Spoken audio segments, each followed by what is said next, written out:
Association professor for innovative science education. And what that means is that money from our athletic association gets invested back into teaching and research. What? I know. Nice. Go Dogs. Go Dogs. Number one football team in the country. Hope we stay that way after Saturday. Tune in. Okay. So to get us all in the right frame of mind, I want you to call to mind someone you consider to be a mentor, and then type in the chat one thing they do that makes you think of them that way.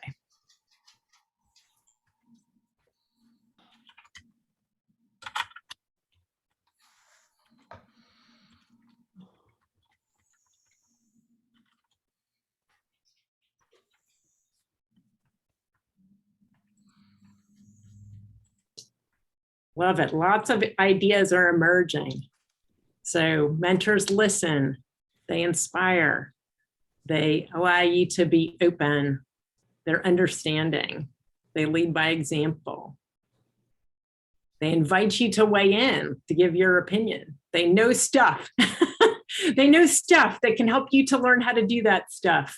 They help you find info. They promote you. They put you forward. They listen without judgment and ask questions. They encourage. Really, really outstanding. I'm glad you all have good mentors you can bring to mind.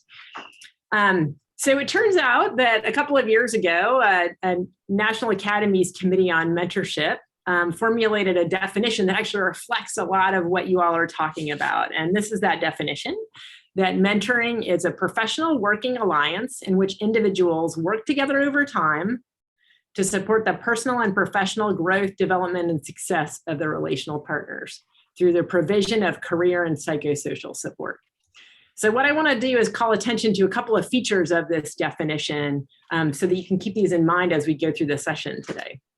So first of all, mentoring is reciprocal. This idea of a working alliance where individuals work together over time really gets at the fact that two people are working together and they're responding to one another. And several of you made comments exactly about that. So they listen, share, they listen, respond. There's a dynamic exchange. Furthermore, mentoring is longitudinal. So individuals working together over time. And what that means is that the relationship is going to have a start. It's going to not be the same. And like any enduring interpersonal relationship, it's likely to involve conflict.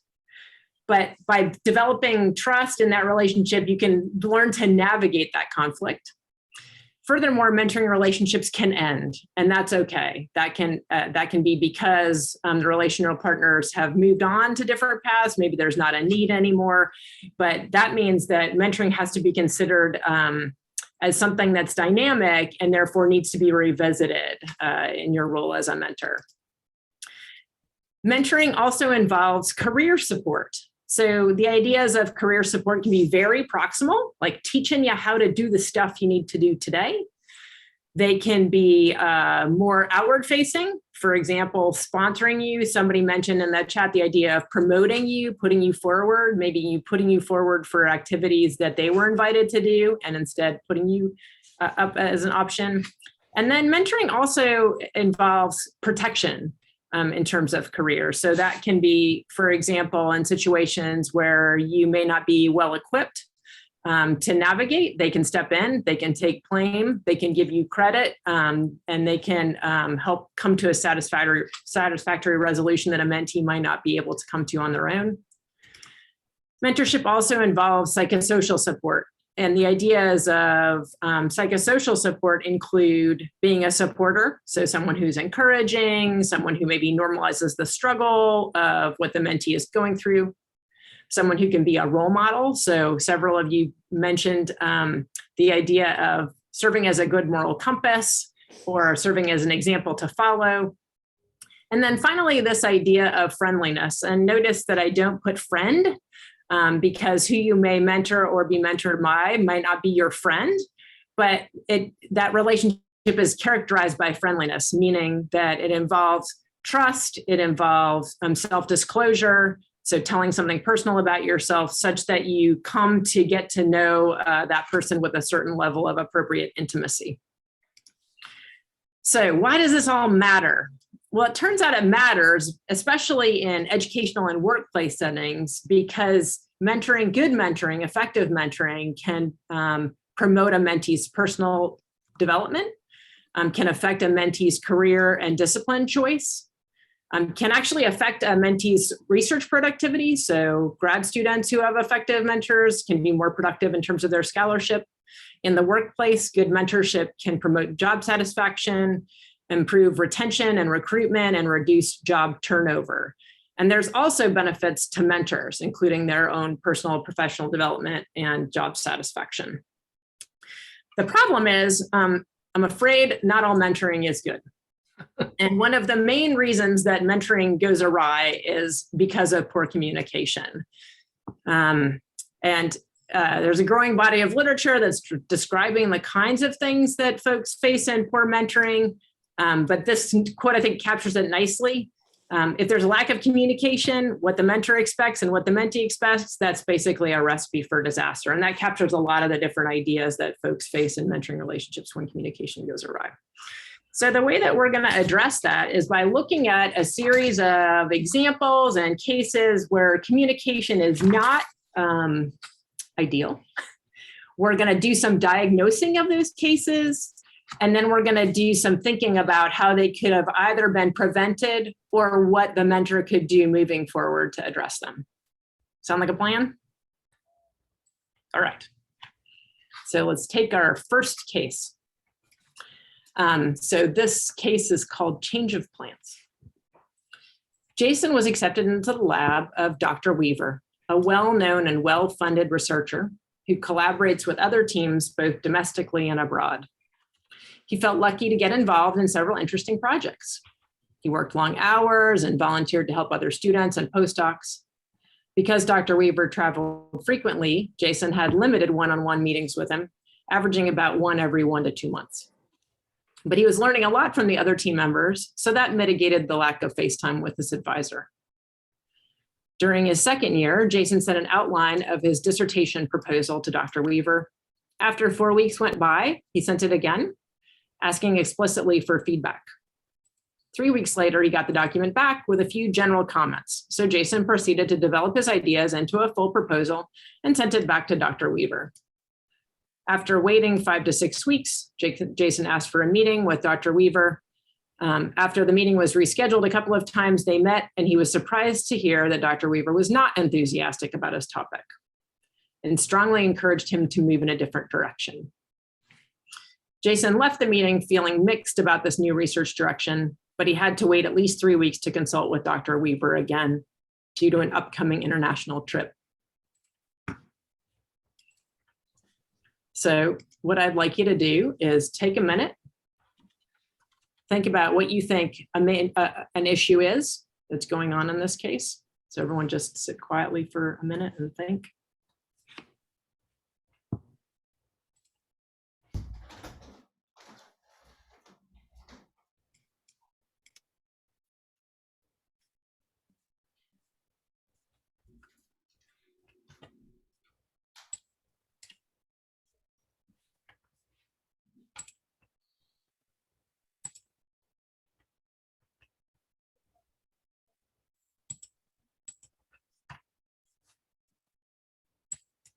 And when you're ready, you can go ahead and type in the chat.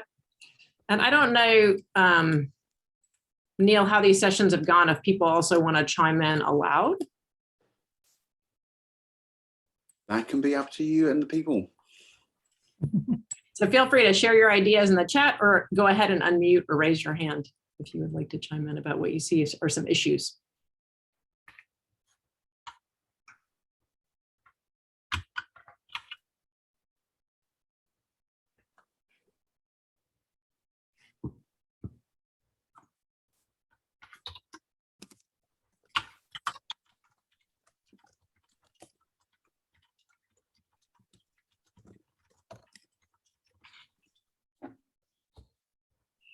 So y'all are hitting on a big one. Is communication even happening? If it happens, it's happened slowly. It's vague. So it's not honest. We've got a hand raised, I think, by Rob. Yeah.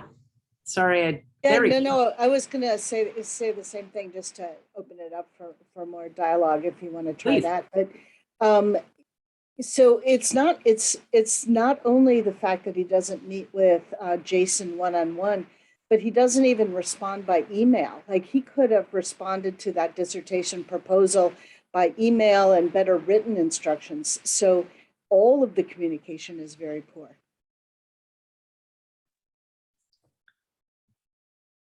What other issues do y'all see? Is anyone else comfortable unmuting and chiming in? I think that maybe they had different expectations to start with, but they didn't discuss expectations of each other.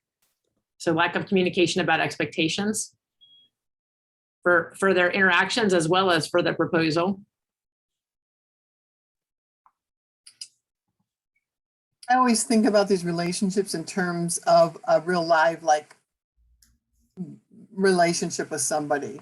So when you meet someone for the first time and you decide you want to have an ongoing relationship, what are those things that are crucial for that? It's how are we going to talk? How often do we talk? You know, and apply that to this. Just a simple upfront conversation about, let's talk about how we're going to communicate best. Let's talk about our schedules, what works best. Just and also the narrowness of thinking we have to see each other in person anymore. We're on the hour here and want to. Absolutely. And I appreciate that you're already jumping to thinking about how could the initial communication with Jason have been more constructive. So what ideas do y'all have about how this communication could have been more constructive? And again, feel free to type in the chat or unmute, since it's I think a relatively reasonable group size. Almost any communication would be better. Almost anything would have been better than this, than nothing. Absolutely. Okay, explain, disclosing about the traveling, that this is coming up so we can know that Jason knows what to expect. Setting up some kind of contract early on. Mm-hmm. And I think it could have been initiated by either of them. Absolutely. Carlos, would you be willing to elaborate on your question about no documentation? There's no agreement or something written somewhere or on a Google Doc that shows that both parties viewed this intentionally and agreed on a common direction. Mm-hmm. Not only for the proposal, but for the whole relationship. Absolutely. So I'm seeing ideas in the chat related to planning when meetings are going to happen and what will be discussed, communicating expectations, goals, timelines. So one of the things that we've seen in our studies of negative mentorship is the idea that the single biggest problem in communication is the illusion that it's taken place. And unfortunately, that simply is not the case. This first scenario, I think, really nicely highlighted this absence of communication about really proximal issues like this proposal writing and really how the relationship is going to continue over time. Let's take a look at another scenario or another few scenarios that actually highlight common issues with respect to communication and see if we can develop some ideas about strategies that can be used again to mitigate or prevent them. So here is another case called Why Did I Bother? So imagine one of your advisees, Maya, who happens to be the first in her family to complete college, meets with you to discuss her project. You mentioned a few relevant papers and Maya takes notes on their titles. Since she appears unfamiliar with the papers, you summarize the work for a few minutes and then ask her a question. She replies, indicating that she's already read these papers. Now you're irritated about spending time summarizing the material that she'd already read. Maya's confused about what she should have done differently to prevent you from being irritated. So again, let's take maybe 30 seconds and not type anything yet. think about what implicit assumptions do the student and the advisor have.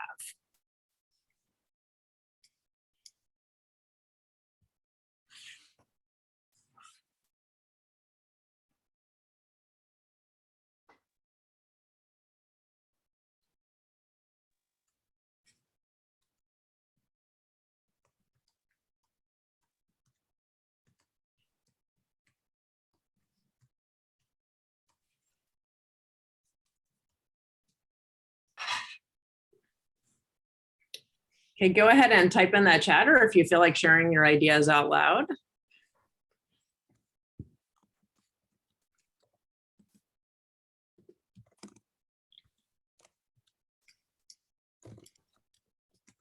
So there's definitely a question about what counts as reading a paper, how we might communicate about what reading a paper is.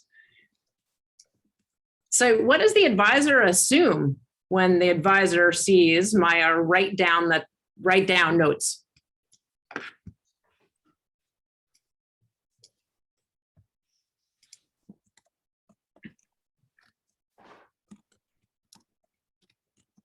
Yeah, what appears unfamiliar? How can you tell if someone is unfamiliar with something?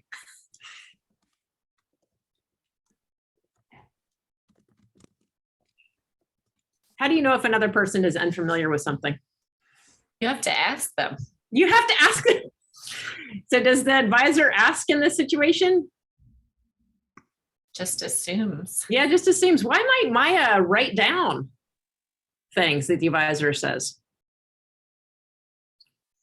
Because they're the advisor. They must Yeah, the have things power- worth writing down. Yeah, or the power dynamic there. You don't want to feel like, oh, my advisor said to do this, but I've already read these, and that's going to make this advisor feel this way, when it could actually say to the advisor, oh, I've got somebody here that maybe has it on the ball. Rather, so many assumptions on both sides here. Yeah, absolutely. So many assumptions. I want to call out a couple of other things that came up in the chat. Why do you suppose Maya doesn't interrupt?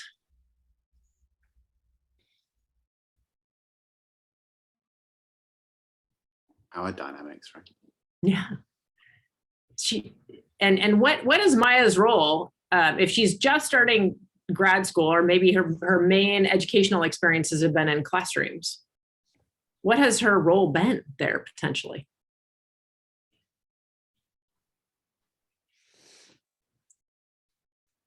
To passively receive information. Yeah, absolutely. So to listen and to write things down. And she's doing a very good job of that, right? But what is the advisor clearly expecting?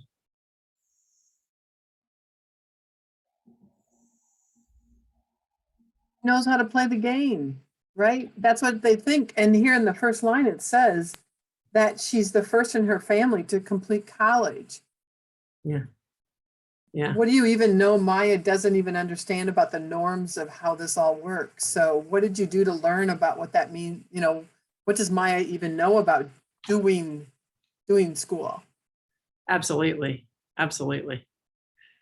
So y'all are getting at some of those differences that might be influencing the actions of each party. So one is that Maya is a first generation student. What might be influencing what the faculty member is doing or the advisor is doing? Why does the advisor expect dialogue?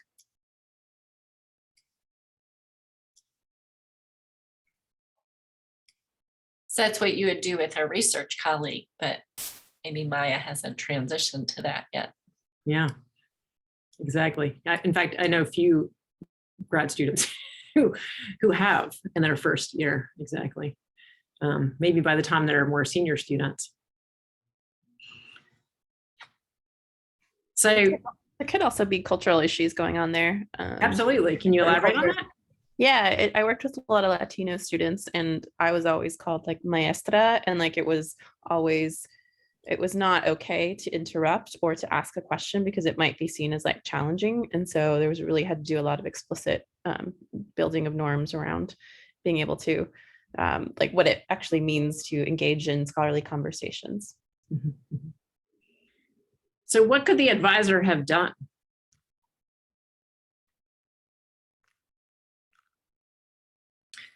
started the conversation with a question about what the student thought about the papers. Mhm. Or disclosing, like Brenda mentions, he wants to know, or I think the advisor is us in this case, so they, what they want to know from the student. Like, I would love to hear your thoughts on this. So normalizing that when I talk with students about papers, this is the kind of thing that I'm hoping they will do. So tell me what you think. And this kind of dialogue is often described in literature as active listening. Unfortunately, and I think this quote again captures this idea nicely, lots of folks listen with the intent to reply, not with the intent to understand. So tips for thinking about how to active listen: first, ask, and then discern what the speaker wants, or encourage communication by stopping talking. Repeat back. So check and clarify understanding by summarizing what the person is saying. This helps them feel like they're heard and also validates what they have to say. And then finally, show empathy. And this means that you're aiming to understand not just the content of what they're saying, but the feelings that they have about it, and then showing a willingness to help. This doesn't mean solving the problem for them. This instead means asking what they're looking for from you, and then doing your best to try to help them to offer that.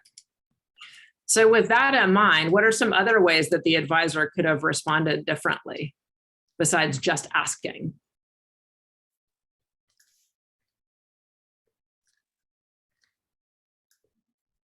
Yeah, Sandra's got a nice prompt in the chat. Have you just like information seeking? So not assuming, but just information seeking. And the idea of, have you run into these in your literature searching yet? Gives you information without assuming. Like, what would be the difference between that and saying something like, have you read these papers yet?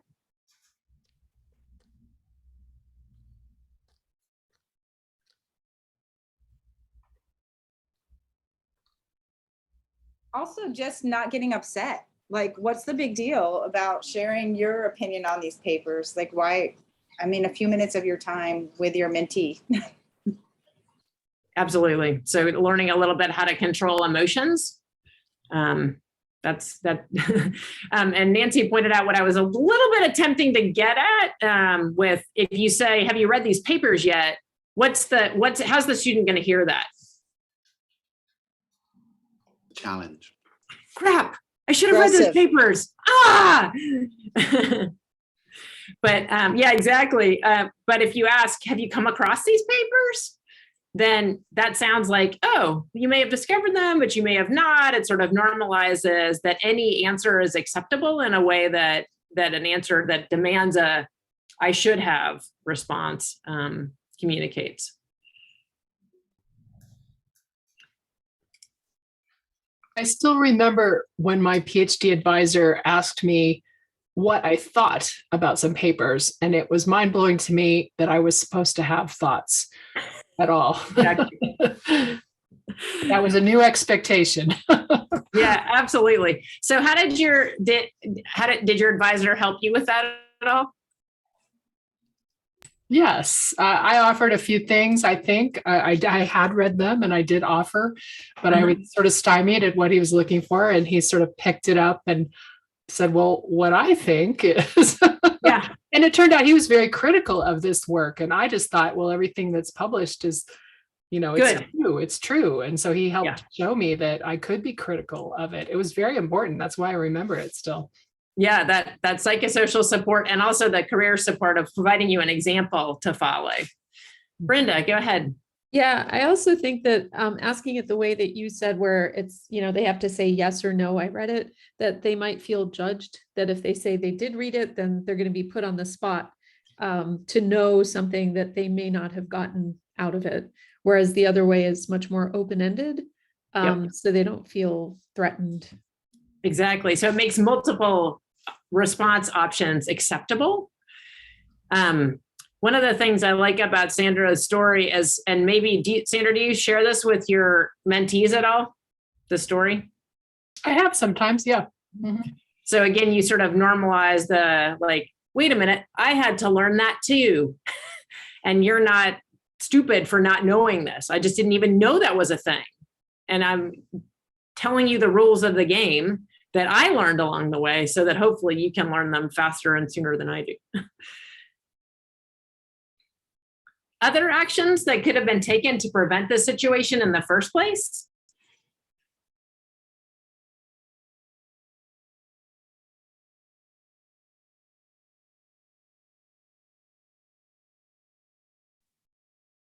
I think the tone of voice the mentor uses is really important.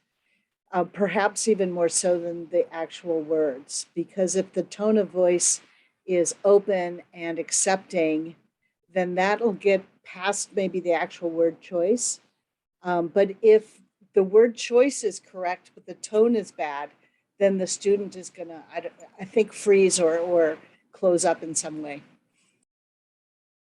Yeah, absolutely. Getting a tone of voice, and tone is super tricky. Yeah.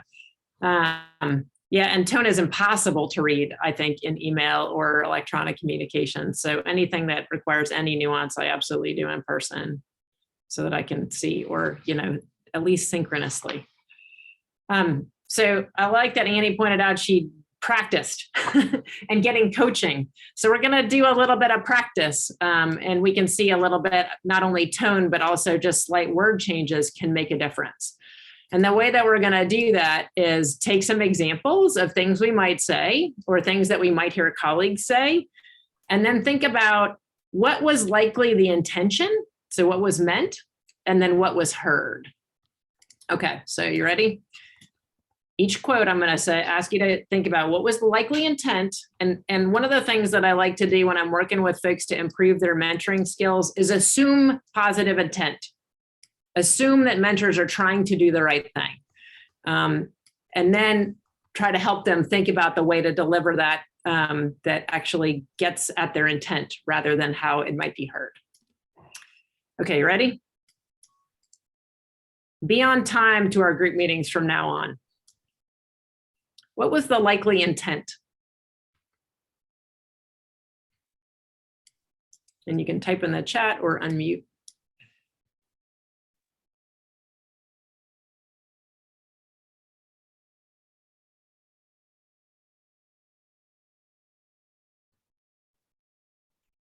Yeah, to actually have people start on time. And this is an important activity and we need everyone to be there for it. How might it be heard?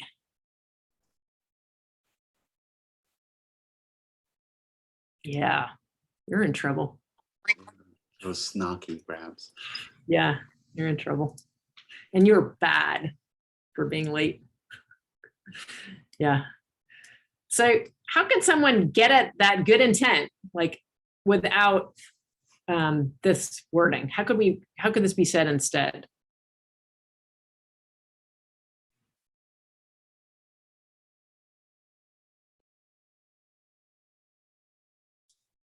You mean talking about how busy everyone is and trying to coordinate things efficiently? Mm-hmm. So we know everyone has a lot on their plate, so we need to make sure we stay within the bounds of the time. Clark points out a really important point, the singling out an individual. So what would be the difference between saying this in front of other people and privately?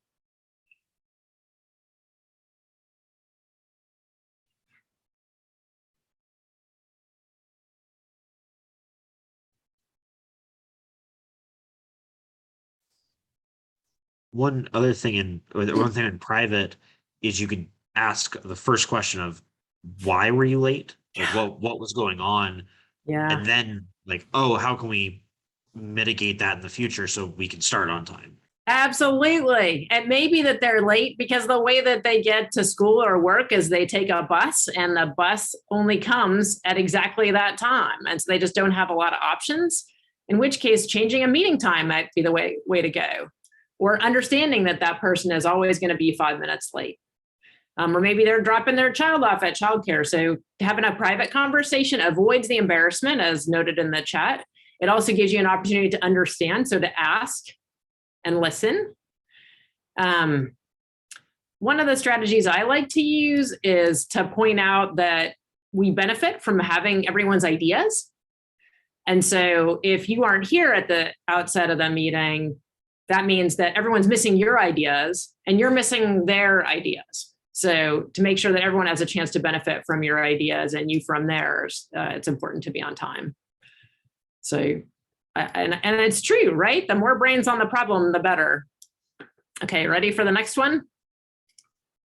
How much longer do you think it will take you to finish that project? What was the likely intent? Good intent.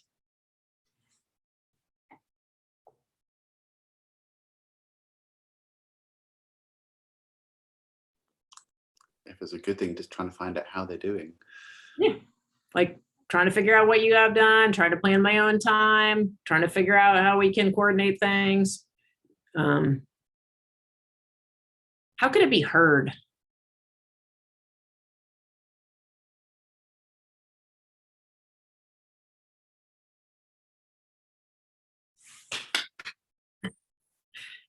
Why are you taking so long? Yeah, absolutely. You're too slow. You're not working fast enough. You're not working hard enough. So how could this be said instead?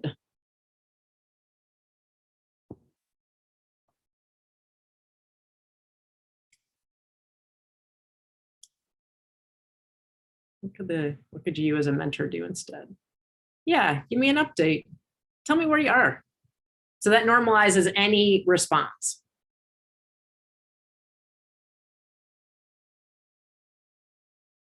Yeah, how's the project going? Doesn't place that judgment. Yeah, tell me how much more time do you need? And I like that sort of how much more time do you need, because it assumes you will need more time. Like I never ask students who needs more time, but how much more time do people need? And that helps me gauge. I also find it helpful to disclose why I'm asking. Like maybe I have a deadline, or maybe I want to plan my schedule around where they are. And if I disclose why I'm asking, then it's clear that I'm not trying to check up on them, but I'm trying to understand like how to best plan my time to meet their needs. Yeah. So signaling the planning needs, like Sandra offered it and Mitra offered it. Okay, ready? You'll never get anywhere in this field if you don't dig in and stick with problems until you solve them. So what might be the good intent?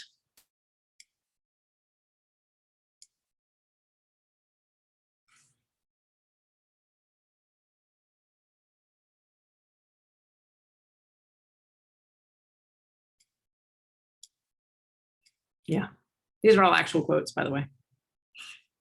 Yeah, maybe encouraging, like dig into it, stick with the problem. Yeah, persevere. How might it be heard?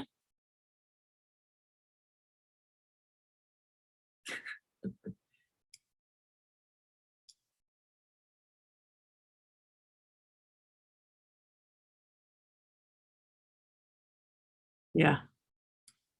Exactly, you'll never get anywhere. Exactly, and then nothing past it, you'll never get anywhere.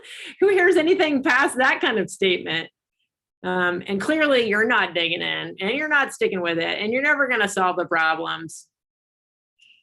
You're not trying, you're not persevering. And if you don't solve the problem, yeah, you don't belong here in this field. So yeah, you're not doing enough, exactly. So how could this be said differently?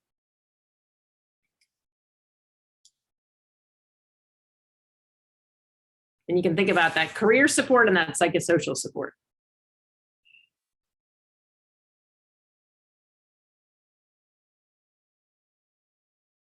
Yeah, story of your own. I always normalize the struggle. Oh man, I remembered when I was learning to do that and I was horrible at it. Or I remember when I ran my first gel backward, or I remember when I blah, blah, blah, fill in the blank.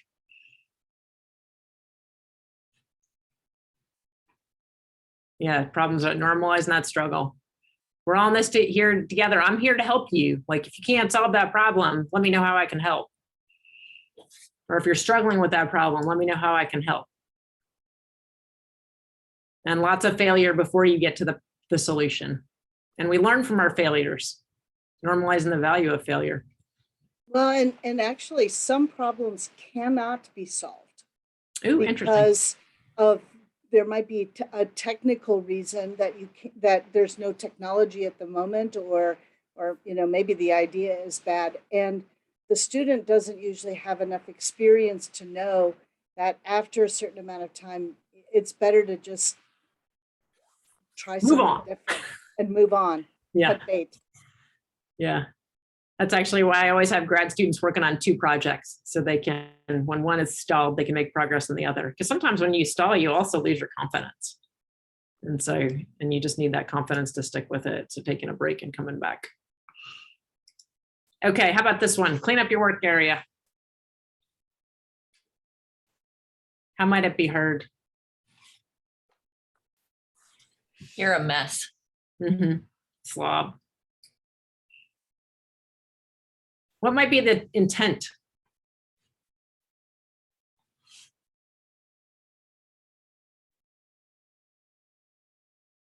Yeah, absolutely. Could be a safety issue. Could be a common equipment area. So what could be, yeah, contamination, productivity issues.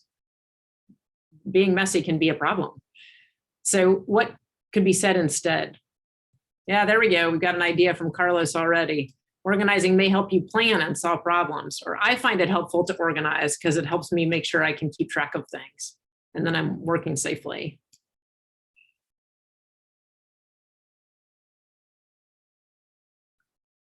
Okay, ready for the next one?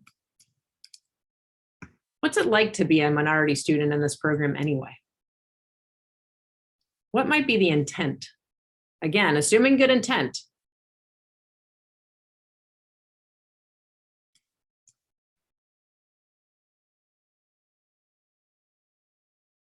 Yeah, so maybe there's an intention to try to understand and relate, to look out for the student, maybe some curiosity.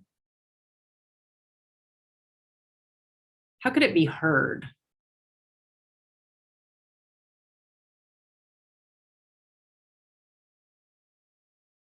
Yeah. So you can speak on behalf of all minority students that you are somehow different, isolated, you don't belong. So what could someone do instead if they truly want to check in on a student's experience?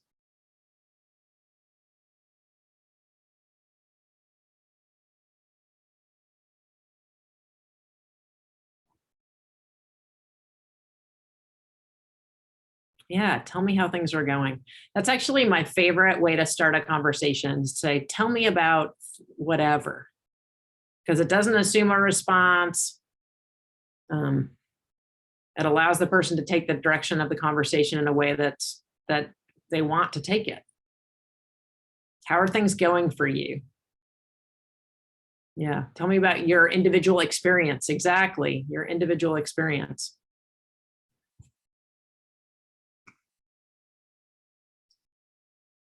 And I like that Dustin pointed out both positives and negatives. What's going well and what can we do to make it better? What's not going well? Okay, what about this? I haven't seen you around the building much. Are you taking time off? What might be the intent? I'm sure everyone's had someone say something like this. What might be the intent?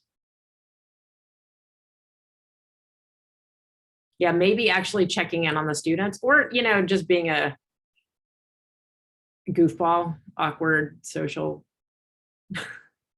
Yeah, we've missed you. How might it be heard?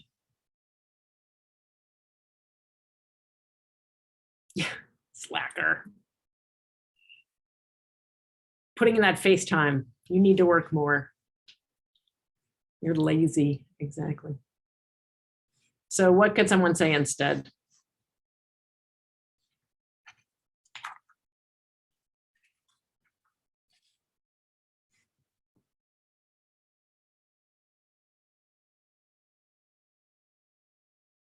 Yeah, our paths haven't crossed recently. I've missed you.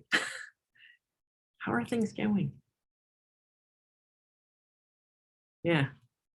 How are things going?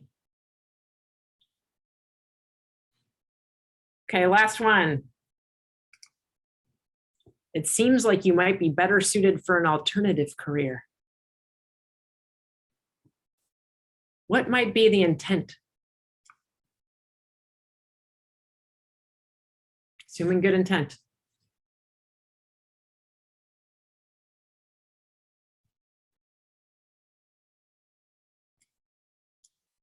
Yeah, maybe they're really good at something. Maybe they're really good at teaching, and that's somehow seen as an alternative career. Or maybe I see your strength somewhere else, but it might be heard as what? How might it be heard?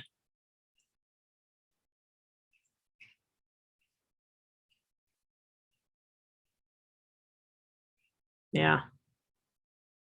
Again, you don't belong here. You're not good at this. You're not on the successful path. So what could someone say instead? The alternative is less than.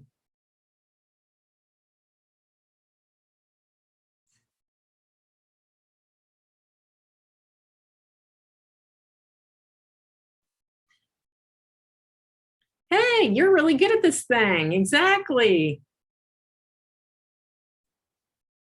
Have you thought about this? Here are the diversity of options. There's a career panel like Brenda mooted. You're really good at this. Have you thought about this? Or what? Actually asking what their goals are. What? What are you interested in? Can I help you think through your career goals? With no judgment. Exactly. So all of these examples really focus on verbal communication, but nonverbal communication is critically important as well. So can you think of nonverbal things that a person does to indicate that they're listening and responsive to you? And you can go ahead and type that in the chat. Nodding, leaning in, eye contact.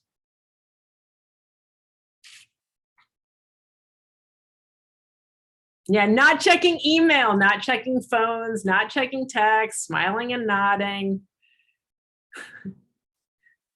Looking a different direction than the computer screen. Putting the devices away. Absolutely. So lots of nonverbal things that can also help influence favorable communication. One of the things, oh yeah, some are cultural, like eye contact. That's a really good point. Thanks for bringing that up. So one of the things that I try to do is read someone's cues to also understand and not to take personally if someone isn't making eye contact with me, that actually may be a sign of respect in a way that's different for their culture. Yeah, or yes, exactly, or neurodivergent folks. Yeah, absolutely. So not taking it personally, and trying to read their cues that are giving me a hint of what they feel comfortable with. One of the most challenging things we do when we communicate with mentees is actually giving feedback, and especially critical feedback. We know from studies of feedback that feedback is super important. It really matters. And especially for folks that are really trying to excel, giving critical feedback is important. I know that when my daughter has had to have peer feedback on her papers, she gets really frustrated if they just say, "Oh, that's good," because she feels like she has missed an opportunity to learn and benefit from their feedback. The challenge is that most of us aren't trained to give critical feedback, and it's not very fun. But some tips for thinking through that. Actually, you know what? Given the time, I don't know, Neil, how are we doing on time? Maybe I'll skip this last scenario and we'll go straight to some feedback so we have time for other comments and questions. Is to stay focused on the task. So for example, if you're giving feedback on writing, and the writing is, the problem is related to how they're structuring their paragraphs, focus on the structure of the paragraphs. Don't say, oh, the writing is bad. Try not to stay generic, or provide specifics and illustrative examples. So again, instead of saying, oh, this is vague, this is awkward, being specific about, it would be helpful, or I'm having difficulty following your logic here. This is what I'm looking for, and giving that specific example.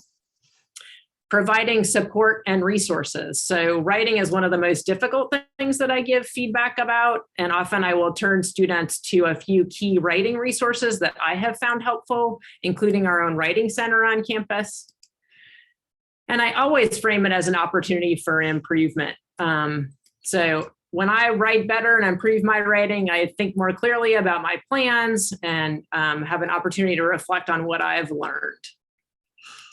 And then finally, I do my best to normalize the struggle. So with writing, I love Colleen's comment about website has awkward verbiage. Like, what does that even mean? Like, what do you even do with that? I always normalize the struggle. For example, when I write proposals, I might have something like 30 drafts. And I'll actually show the students like all the drafts, so they understand that, you know what, doing one draft and being done is not the way it actually goes. This is the challenge of trying to do really solid work over time based on feedback. Okay, and with that, I'd like to end with just some general observations about the fact that emotional intelligence improves communication.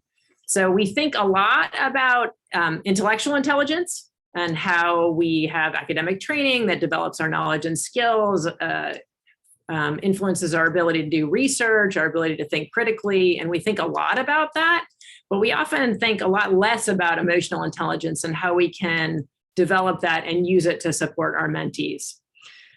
So emotional intelligence involves developing a sense of a self-awareness and understanding and acceptance of the fact that other people's experiences are different than your own. I'm guessing I'm talking to the choir with this group. But what I try to do to address this is to really, again, ask and listen so that I can understand where that person is coming from in their experience and improve my ability to communicate across those interpersonal and intercultural differences rather than assuming everyone's experience is like mine. And with that, what I hope you will do is type one thing you learned today right now that you can apply in your mentoring, and then we can open it up for any questions or comments that people have before we close for today. Thanks so much for your active participation, especially on a Friday afternoon.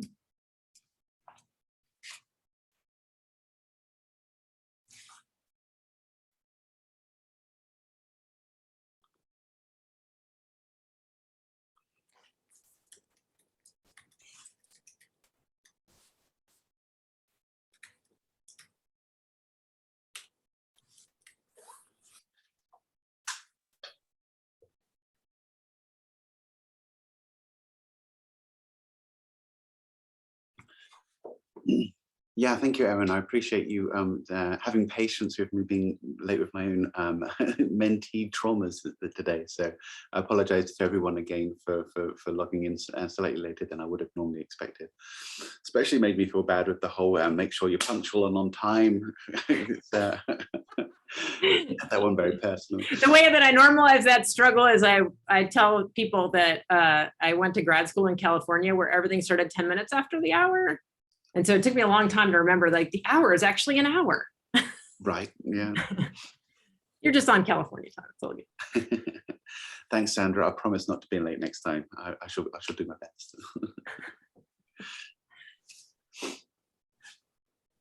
But again, yeah, I appreciate Erin taking the time out of your busy schedule to be here and to share your thoughts on mentee-mentor dynamics and how we can try and kind of be more cognizant, I guess, and more kind of aware of kind of the needs and requirements of the people we're talking to. Absolutely. And I will see if I can quick find an example of how to give feedback to put